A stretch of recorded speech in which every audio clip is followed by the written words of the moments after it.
알고는 싶은데 읽기에는 바쁜 우리를 위한 뉴스 대행 콘텐츠 직독 오마카세 시작합니다.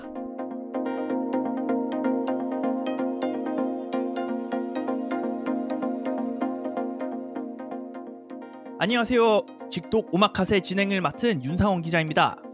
대선 날 아침 결정은 하셨나요? 이미 사전투표를 하셨는지 모르겠는데 자, 선거 날에 선거는 선거고 오늘도 직독 잡설 오마카세를 진행을 해야 합니다.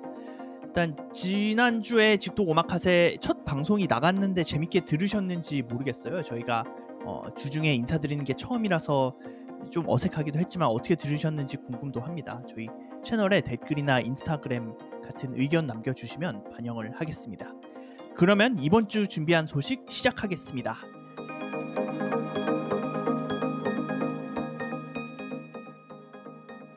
오늘도 남궁민 씨가 함께 합니다. 안녕하세요. 예, 안녕하세요. 자, 이번 주에 휴가를 가서 원격으로 녹음을 처음 하는데 지금 휴가 어디에서 보내고 계세요? 남궁민 씨? 예, 제가 장기 휴가를 가가지고 예. 지금은 포항에 있고 어제까지는 울산에 놀러 갔거든요. 그저께는 어제는 부산, 그저께 울산도 다녀오고 너무 재밌었습니다. 어땠어요? 제가 부산을 다녀왔는데 여기 온천도 좋은 데가 있고 해운대에서 숙소를 잡았는데 바다가 진짜 이쁘더라고요. 그래가지고 아주 푹 쉬고 있습니다. 알겠습니다. 자, 일단 혹시나 저희가 이제 본격적으로 직독 오마카세에 들어가기에 앞서서 좀 뭔가 음질이 좀 이상할 수도 있으니까 미리 양해를 부탁드리고 저희가 원격으로 온라인으로 처음으로 팟캐스트를 녹음을 해보는 거니까 근데 뭐 좋을 수도 있고 일단 가끔 알겠습니다. 저희 고양이 목소리가 들릴 수 있습니다. 그렇죠. 자, 알겠습니다. 이제 본격적으로 직독 오마카세를 시작을 해볼 텐데 이 방송이 나가는 당일날 기준으로 대선 투표가 시작이 되고 있고 그다음에 한창 우리나라뿐만이 아니라 국제사회를 시끄럽게 하는 우크라이나 침공 사태까지 뉴스가 쏟아지고 있는데 그중에서 또 어떤 소식을 고르셨나요? 남궁민 씨? 제가 이번 주 주제를 고민을 하다가 계기가 있어요. 정한 계기가. 네. 저희가 아는 횟집을 하는 사장님이 있는데 그분이랑 얘기를 하다 보니까 네. 연어 덮밥이랑 연어 초밥이 곧 사라질지도 모른다는 거예요. 연어 덮밥이랑 초밥이 사라진다고요? 그러니까 식당 메뉴에 사라질 것 같다는 거예요. 왜요? 이게 무슨 일이냐면 연어 가격이 너무 올랐다는 건데 그러니까 연어가 이제 보통 600g 단위로 가격을 보나 봐요. 근데 이게 2년 전에는 한 9,000원 정도였거든요. 근데 지금은 얼마냐면 제가 오늘 확인한 게 29,000원까지 갔어요. 그러니까 3배 넘게 오른 거죠. 와, 3배는 진짜 심했다. 그러니까요. 이게 근데 더 오를지도 모른다고 하거든요. 그러면은 덮밥에 한 200g 들어간다고 하면 한 10,000원 되는 거죠. 연어값만. 연어값만, 그 원가만 10,000원이 나오는 거죠. 연어 덮밥에.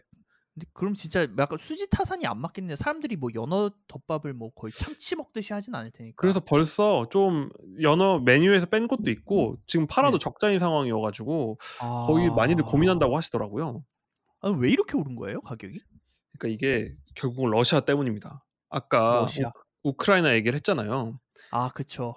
근데 러시아가 우크라이나를 침공을 했는데 이게 어떻게 연어 덮밥에까지 문제를 일으켰냐면 지금 러시아가 어쨌든 침략을 한 나라가 됐으니까 뭐 전 세계 물류 회사들이 다 러시아 쪽 물류를 안 받겠다고 선언했거든요.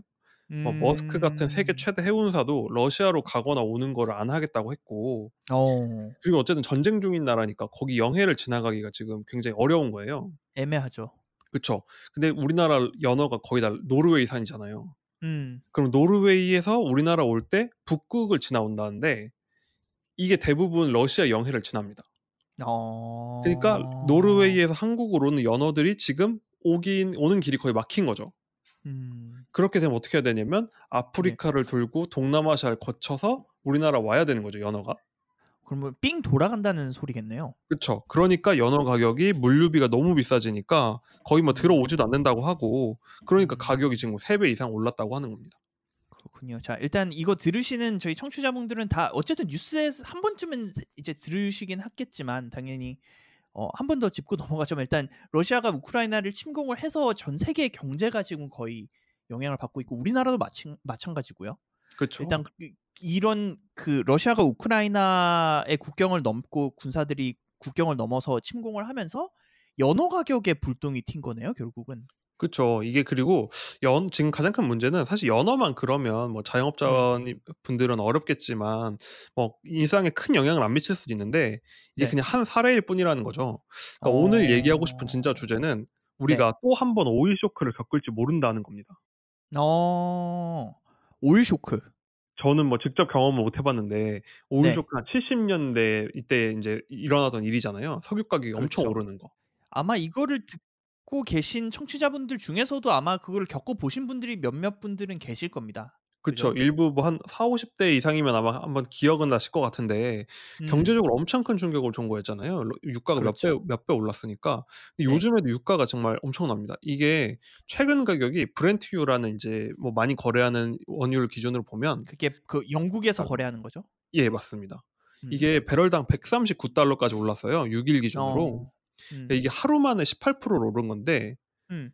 이렇게 많이 오른 게 한 1998년 이후로 최대치. 그리고 가격 자체도 2008년 이후로 가장 비싸다고 하더라고요. 근데 그러니까 2008년 이후에 최고가라는 건 2008년도에 그때 당시에 리먼 사태 그러니까 국제 금융 위기가 있었기 때문에 그때 미친 듯이 올랐던 거고 그 이후로 가장 높은 수준이다. 그 금융위기 터지기 직전이가 제일 비쌌습니다. 아 그래요? 경기가 가장 좋았기 때문에 그때 가장 비쌌고 인제 금융위기 터지면서 급락을 했는데 지금 인제 유가가 그때 가격까지 올랐다는 거죠. 그러니까 이게 앞으로 얼마나 더 오를지 모르는 상황이기 때문에 '진짜 오일 쇼크가 올 수 있다.' 걱정을 많이 하고 있습니다. 근데 그럼 우리나라에는 어떤 영향이 있는 거예요? 그러니까 우리네 일상생활에 오일 쇼크가 엄청나게 큰 영향이 온다는 건가요? 그쵸. 일단 오일 쇼크가 오면 뭐 체감할 수 음. 있는 게 차 있는 분들은 휘발유 네. 가격이 오르겠죠. 이게 아 그렇죠. 2008 년이 제일 비싸다고 했잖아요. 그때 인제 네. 중국 경제가 워낙 좋고 이래서 오른 거였는데 음. 그때 워낙 기름값이 많이 올라 가지고 막 정부에서 알뜰주유소 만든 게 그때쯤이었어요. 정부에서 직접 음. 싼 휘발유를 만들겠다. 네. 근데 왜냐면 그 당시에 그만큼 너무 비싸 가지고 그때 그래서 경차가 잘 팔리고 이럴 정도였거든요. 그러니까 가장 큰 체감할 수 있는 건 어. 당장 자동차를 모시는 분들은 인제 휘발유 값이 비싸질 거고 네. 이제 그다음엔 연료비도 오르겠죠. 우리나라는 물론 뭐 장기 계약을 맺어 놨지만 어쨌든 이게 반영이 어떻게든 되거든요. 음. 그러면은 뭐 연료비도 비싸질 수밖에 없고 또 음. 석유 화학 제품도 비싸지고 유가가 음. 워낙 큰 영향을 미치니까 우리 음. 인제 물가 자체에 엄청 자극을 줄 수 있는 거죠. 생각해 보니까 뭐 플라스틱도 당연히 석유로 만들고 뭐 우리 지금 생활에 쓰는 모든 뭐 비닐도 그러니까 당연히 석유를 원료로 하고 그러니까 그냥 모든 것들이 다 그러면 가격이 오를 거라는 거네요. 그쵸. 뭐 오늘날 쓰는 공산품 중에 석유가 거의 음. 안 쓰이는 걸 찾기가 더 어렵다고 할 정도로 우리 옷도 사실 석유로 만드는 거잖아요, 화학 섬유들이. 그러니까 음. 그런 식으로 다 영향을 줄 수 있는 상황입니다, 지금. 그렇군요. 일단 그래서 정리를 하자면 뭐 당연히 주유소부터 영향을 받고 우리 생활에 일상생활에 당연히 영향이 큰 게 지금 이 그 유가 상승이라는 것이다. 근데 지금 아까 더 오를 수 있었다고 한 이유는 사실 예. 지금은 이제 러시아 전쟁 뭐 이런 위기 때문이 반영된 것도 있지만 가장 예. 큰 문제는 러시아에다가 굉장히 경제 제재는 하고 있는데 지금은 가스랑 석유는 이제 수입 금지를 안 했거든요, 러시아산. 예. 근데 지금 미국에서 저거를 닫아야 되지 않느냐라는 얘기가 나오고 있어요. "러시아산 음. 가스랑 석유 수입을 금지해야 된다." 왜요? 왜냐면은 "그걸 사주면 그 돈으로 우크라이나에서 침략 전쟁을 하지 않냐. 우리가 인제 아. 전쟁을 도울 수는 없는 거다." 이런 얘기가 음. 나오는 거죠. 이제 그렇게 음. 되면 월가에서는 근데 걱정하는 게 러시아가 세계적인 산유국이잖아요. 그렇죠. 월가에서 만약에 저 제재가 실현이 되면 유가가 지금 130 불대인데 이게 200불 가는 것도 어려운 일이 아니다라는 얘기가 나오고 있습니다. 그러니까 인제 그렇군요. 만약 그러면 제재까지 현실화가 되면 정말 큰 유가 상승이 있겠죠. 근데 러시아가 석유 생산을 하기도 하는데 사실 세계 최대 그 천연가스 생산국 아닌가요? 저희가 직독 잡설에도 다뤘지만. 예 맞습니다. 특히 유럽 같은 경우는 뭐 많은 부분을 러시아산 가스를 쓰고 뭐 음. 중국으로도 수출이 되고 많은 나라로 가고 있죠. 그러니까 만약에 음. 가스까지 수출이 금지된다? 그러면은 음. 러시아 쪽에서 이렇게 얘기합니다. "너네 뭐 제재해 봐라. 그러면은 뭐 4배 5배 오르는 가스 가격을 보게 될 거다."라는 음. 얘기를 하고 있죠. 그리고 음. 유럽 시민들은 겨울에 뗄 가스가 없을 수도 있다. 겁을 주고 아 있는 거죠. 얼어 죽을 수도 있겠다. 그쵸, 그쵸. 근데 이런 뭐 그러니까 석유, 원유뿐만이 아니라 사실 뭐 다른 것들도 많이 생산을 한다고요? 그쵸. 러시아가 우리는 뭐 산유국 이미지만 있지만 사실 러시아가 세계에서 밀 수출 1위 국가거든요. 아 그래요? 뭔가 좀 러시아가 추워 보이니까 농사 이런 거 못 예. 지을 것 같은데 사실 그죠. 러시아가 굉장히 좀 땅도 넓고 뭐 음. 비옥한 지대가 많거든요. 그래서 밀 수출이 어. 1 위고 예. 또 문제는 지금 요번에 러시아가 침략한 게 우크라이나잖아요. 근데 네. 우크라이나도 아주 유명한 곡창지대라서 어. 러시아랑 우크라이나를 합치면 세계 밀의 한 30%를 여기서 생산한다고 해요. 그렇군요. 되게 많은 수준이네요. 그쵸. 근데 지금 러시아는 제재도 당했고 외부로 음. 나가는 밀에 관세도 매기고 있거든요, 전쟁 중이니까. 음. 음. 그리고 우크라이나는 인제 지금 밀 씨를 뿌릴 땐데 거의 파종을 못 하고 있대요, 전쟁이 났으니까. 그렇겠죠. 그럼 이렇게 되면은 거의 세계 곡물 가격에 엄청난 영향을 미칠 수밖에 없는데 음. 벌써 전쟁 시작 전보다 한 50%는 올랐더라고요. 어이구야. 근데 밀이 어떻습니까? 빵에도 밀이 들어가고 우리 밀가루 안 들어가는 음식 찾기 어렵잖아요. 그렇죠. 그러니까 이게 아까 말한 석유와 가스 거기다가 인제 밀 이런 것까지 다 영향을 미칠 수 있다고 합니다. 와 그러면 뭐 그냥 모든 게 다 가격이 오를 수 있다. 왜냐면 석유도 오르고 그냥 밀도 오르고 그럼 빵을 가스도 안 먹을 오르고. 수는 없잖아요. 우리 그쵸. 이 사회가 이제 뭐 식량이 서구화됐다 이러니까. 뭐 대표적인 것만 얘기를 했는데 러시아가 정말 자원 부국이니까 뭐 전기차에 들어간 니켈 뭐 그리고 팔라듐 그리고 심지어 옥수수 가격도 옥수수 많이 생산을 한다고 해요. 옥수수 가격도 음. 불안한데 옥수수 네. 가격이 오르면 이게 소고기 키울 때 대부분 사용되거든요. 네. 그러면 고깃값도 오를 수밖에 없겠죠. 음. 그러니까 진짜 지금 상황이 거의 안 오르는 원재료가 없는 상황이니까 '아 이거 진짜 경제가 괜찮을까?' 걱정이 진짜 많습니다.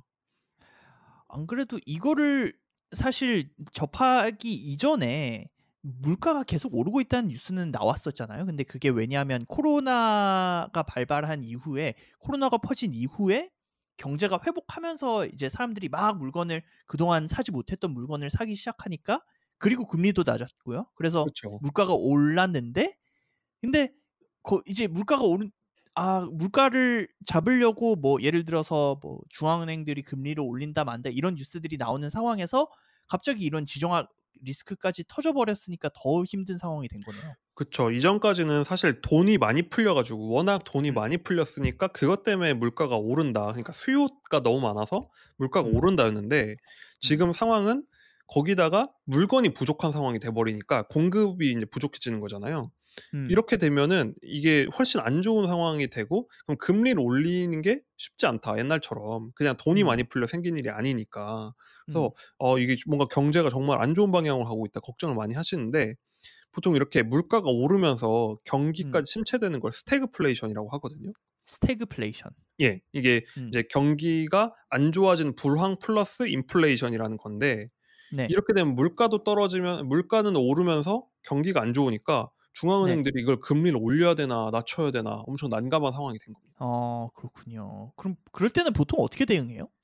이게 1978년이 우리가 경험한 마지막 스태그플레이션이라고 해요. 인제 오일 쇼크 때. 음 경기도 음. 안 좋은데 원자재 값이 너무 올랐을 때였는데 음. 그때는 어떻게 했냐면 워낙 인플레이션율이 높으니까 미국 중앙은행이 거의 한 기준금리를 한 20% 까지 올렸어요. 와. 그러니까 지금은 상상할 수 20%. 없는 숫자죠. 그러니깐요. 그러니까 근데 그렇게 밖에 없는 게 물가가 너무 오르니까 일단 음. 물가부터 잡자였거든요. 음. 근데 만약에 금리가 20% 된다고 생각해 보세요. 우리 뭐 대출 금리 갑자기 어느 날 20% 오른다. 그게 사실 월급이 가풀어가는 다 거잖아요. 대출로 나가겠네. 그래서 실제로 그 당시에도 미국 경기가 완전히 막 엉망이 됐어요. 너무 금리가 높으니까. 음. 근데 이 스태그플레이션이라는 게 그래서 어렵다는 거죠. 이게 경기가 안 좋은 걸 감내를 하더라도 인플레이션을 낮춰야 되니까 음. 물론 우리가 20% 까지 절대 올릴 수는 없겠지만 음. 뭐 '물가 잡으려고 금리를 올리다 보면 경기 침체를 피할 수 없을 것 같다.' 걱정이 요즘 음. 많습니다. 그래서 제가 어쨌든 경제팀에서 일하면서 계속 이런 관련된 기사를 쓰긴 했는데 학교에 있는 교수님들한테 다 물어봐도 예전에 그러니까 저번 달쯤에는 스태그플레이션 얘기를 했을 때 "아 말도 안 되는 소리다. 너무 확률이 낮다."라고 얘기를 하셨는데 며칠 전에 전화해 보시니까 전화를 드리니까 올 것 같다. 올 수도 있겠다.'는 생각이 든다라고 그죠. 입장을 바꾸셨더라고요. 사실 지금 상황에서 경기만 꺾이면 이미 인플레이션은 시작됐으니까 음. 스태그플레이션 국면으로 접어들지 않을 거라는 보장이 없는 거죠, 사실. 그러니까 되게 힘든 상황이 이어질 거다. 그러면 어떻게 대응을 해야 되나요? 근데 우리 제가 생각할 때는 일단 우리 같은 개인들 입장에서는 음. 좀 과연 그럼 투자를 어떻게 해야 되냐도 고민스럽잖아요, 사실. 그렇죠. 뭐 우리 이거 어떻게 해야 되지? 엄청 경기가 안 좋아진다는데 쉽잖아요. 근데 이 스태그플레이션 진짜 잔인한 게 보통 우리 투자하면 주식 아니면 채권에 투자하잖아요. 국채를 사든지 뭐 주식을 사든지. 근데 스태그플레이션일 땐 두 개 다 안 좋아요. 역사적으로 보면. 주식도 떨어지고 왜냐면 인플레이션율이 높기 때문에 경기가 안 좋기 때문에 주가도 떨어지고 인플레이션율이 높아지기 때문에 채권 가격도 떨어지거든요. 그러니까 원래 이때가 재테크할 땐 제일 안 좋은 시기예요. 그러면 우리가 마지막으로 오르는 건 뭐냐 하면 원자재와 금밖에 안 올랐어요. 그 당시에는. 그리고 에너지 채굴 기업들 있잖아요. 석유 생산 기업. 한 이 정도 금과 원자재 그리고 에너지 기업 정도가 그나마 좀 성적이 좋다고 얘기를 합니다. 그렇군요. 그래서 만약에 좀 투자를 하시는 분들 많을 테니까 만약에 진짜 스태그플레이션 위기가 온다 그러면 이런 대응도 한번 고민을 해보시는 게 좋지 않을까 생각합니다. 그렇군요. 일단 금, 원자재, 에너지. 그쵸. 이번에 그 워런 버핏 버크셔 해서웨이의 워런 버핏이 다시 세계 5위 부자가 됐대요. 주가가 많이 빠졌는데. 이게 왜 그러냐면 그런 실리콘밸리 테크 기업들은 주가가 많이 빠졌는데 워런 버핏이 코로나 한창일 때 옥시덴탈 페트롤륨이라는 엄청 큰 석유 회사를 매입을 했거든요. 근데 그 당시에 사람들이 미쳤다 그랬어요. 아니 지금 전 세계가 ESG 한다고 난리인데 저 할아버지가 세상 물정 모르고 막 이런 얘기를 했었어요. 석유 회사를 산다고? 이랬거든요. 근데 만약에 스태그에 들어간다? 그러면은 저 석유 회사가 엄청난 가치를 만들 테니까 이런 거 보면 참 선견지명이 아닌가 생각이 들기도 합니다. 우마의 현이는 진짜 격이 달라도 다르다. 약간 그쵸. 이런 생각이 드네요. 마지막 위너가 되는 게 아닌가 싶습니다. 일단 뭐 투자에 대한 책임은 본인에게 있고, 그러니까 저희가 뭐 이거를 사라, 이런 종목을 사라 이런 거는 아닌데 뭐 이런 방향도 있다라고 조언을 드리는 방향에서 말씀을 드립니다. 일단 근데 경기가 계속 안 좋아질지 저도 걱정스럽고, 저도 일단 뭐 이렇게 자산을 사놓은 상태니까 이게 계속 변동이 오면서 일단 알겠습니다. 이번 주 직독 오마카세 원격 직독 오마카세는 여기까지 하고 다음 주 말에 또 한번 다음 주에 또 새로운 내용으로 들고 오겠습니다. 네, 감사합니다. 예, 감사합니다.